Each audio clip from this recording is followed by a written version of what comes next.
தனுசு ராசியில பூராடம் நட்சத்திரம். இந்த பூராடம் நட்சத்திரத்துக்கான தர்ம பரிகாரங்கள் என்னென்ன? ஃபர்ஸ்ட் உங்ககிட்ட இருக்கிற நாலேஜை எந்தவித ஒளிவு மறைவும் இல்லாமல் அடுத்தவர்களுக்கு ஷேர் செய்ய வேண்டும். அதுக்கப்புறம் அடுத்தவர்களுடைய படிப்புக்கு ஒரு ஸ்பான்சர்ஷிப் மாதிரி நீங்கள் எடுத்துக்கலாம், ஒரு ஃபினான்ஷியல் அசிஸ்டன்ஸ் கொடுக்கலாம். அப்புறம் அந்த லோயர் கிரேட் பீப்புளுக்கு, இந்த 4th கிரேட் பீப்புள் இருக்காங்க இல்லையா, அவங்களுக்கு ஒரு சர்ப்ரைஸ் கிஃப்ட்ஸ் மாதிரி pen, pencil, rubber, notebooks அந்த மாதிரியான ஐட்டம்ஸையும் நீங்கள் கிஃப்ட்ஸாக கொடுக்கலாம். அதுக்கப்புறம் உங்களுடைய டாக்குமெண்டேஷன் விஷயத்தில் ரொம்ப ரொம்ப கேர்ஃபுல்லாக இருக்கணும்.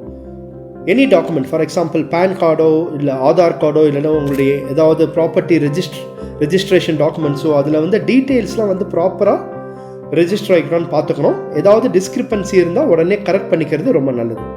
அப்புறம் இந்த பூராடம் நட்சத்திரம் உங்களுக்கான சூட்டபிள் ப்ரொஃபஷன்ஸ் என்னென்ன?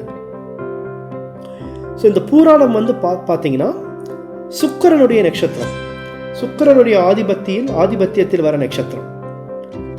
So any Venus related professions, for example anything related to beauty, being a beautician, cosmetics, அப்புறம் art, design, media, entertainment, music, dance, அப்புறம் அனிமேஷன், கிராஃபிக்ஸ், கேமரா, ஃபோட்டோகிராஃபி, இந்த மாதிரியான சுக்கிரன் காரகத்துவ தொழில்களை நீங்கள் தாராளமாக தொடலாம்.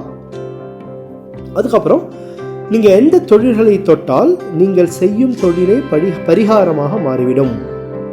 இந்த பூராட நட்சத்திரம் பெற்று வந்த தோஷம் புதன் தோஷம். அதனால நீங்கள் புதனுடைய காரகத்துவ தொழில்களை தொட்டீர்கள் என்றால் கண்டிப்பாக அதுவே உங்களுக்கு பரிகாரமாக மாறிவிடும். எந்த மாதிரியான தொழில்கள்? Anything related to communication and analysis based professions. For example data analyst, quality analyst, or you can be an advocate, advertising, marketing, dubbing artist, you can be a teacher, astrologer, அப்புறம் ஜெராக்ஸ் கடை வச்சு நடத்துறது, இல்லை ஃபினான்ஸில் போகணுன்னா you can go into auditing, CA, ICWA, etc. So இந்த மாதிரியான தொழில்களை தொட்டீர்கள் என்றால் கண்டிப்பாக நீங்கள் செய்யும் தொழிலே உங்களுக்கு பரிகாரமாக மாறிவிடும். அதுக்கப்புறம் இந்த பூராட நட்சத்திரத்துக்கான ஆன்மீக பரிகாரங்கள் என்னென்ன?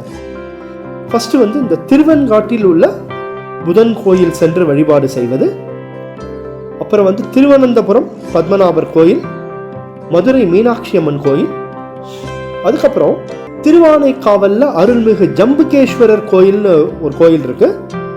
அது பூராட நட்சத்திரம் பீப்புளுக்கு ரொம்ப ரொம்ப ஒரு விசேஷமான கோயில். ஸோ உங்களுக்கு டைம் கிடைக்கும் போது கண்டிப்பாக நீங்கள் இந்த கோயிலையும் விசிட் பண்ணிட்டு வரலாம்.